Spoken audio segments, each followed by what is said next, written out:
In Paris last week, Rodri was crowned the world's best men's player at the Ballon d'Or ceremony. Vinicius Jr didn't like it, Real Madrid didn't like it, and you can't help but wonder whether or not the man to my left had something to say about that too. Well, he certainly did back at the end of last season, didn't he? Ballon d'Or! Ballon d'Or! Ballon d'Or! Ballon d'Or!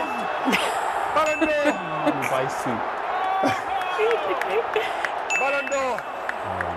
Vinicius has just taken the fine Ballon at d'Or. 5 o'clock, wedding at 6. Is that the Ballon d'Or in the bag now? Beach. Has he gone ahead now for the Ballon d'Or? Wow. See what I said there? Has he got He's ahead? looked dangerous in the second half. He's looked dangerous. The first 9 Then he or scores first and 8 backs it up. that he's got it. How many are there? Do you know what I love about that clip as well? Is in the background, Jose Mourinho is just completely oblivious to what's going on. But you obviously felt strongly that he should have won the Ballon d'Or at that point in time. So what changed? I think the fact that Spain won the Euros, and obviously Vinicius didn't really perform at the Copa America. But what I would say, I'm not against Rodri winning it. Rodri's a phenomenal footballer. I love him. I think he's the best midfielder in the world, the best at what he does. He's the best conductor in the game.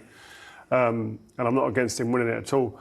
My personal preference when I look at the Ballon d'Or is the person who's the maverick, who's someone who gets you off your seat, gets you screaming in a stadium or at home on your sofa with a moment, who's a match winner, who changes the game, etc. So that's what my preference personally. But at no point have I ever said or am I ever saying that Rodri is undeserving of this title, because he's a phenomenal footballer. Yeah, I would agree with that, because we've had a lot of conversations about Rodri and just how important he is to Manchester City and how much you miss him when he's not around. Yeah, I think they're seeing that now, that he's probably the most important player in the squad. We've seen him play without Haaland, without Kevin De Bruyne, even Edison at certain extent, but without him, I think the last 5 defeats in the league over the course of 2 seasons have come when he's not playing. So his importance is there for everyone to see. But going back to the Ballon d'Or, the criteria is so erratic.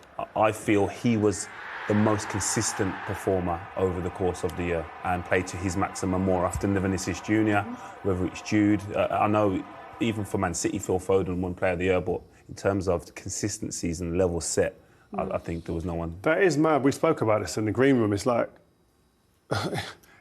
Haaland finished in the rankings above Foden. Foden was Player of the Year at Man City. Do you know what I mean? And you look at it, and Jude Bellingham was Player of the Year at Real Madrid. Comes third. It's just the criteria is so erratic. It's like some players are getting picked on individual performances, and some are getting picked on what their club did. Because if you look at Haaland was 5th, and then Harry Kane got 52 goals and was 10th, and it's like, well, how do you determine who had the better season just because one won the league? Or and you know what? It's mad. I was a defender when I played, right? So people think I'd be on the defender side. I don't want to see a defender winning the Ballon d'Or.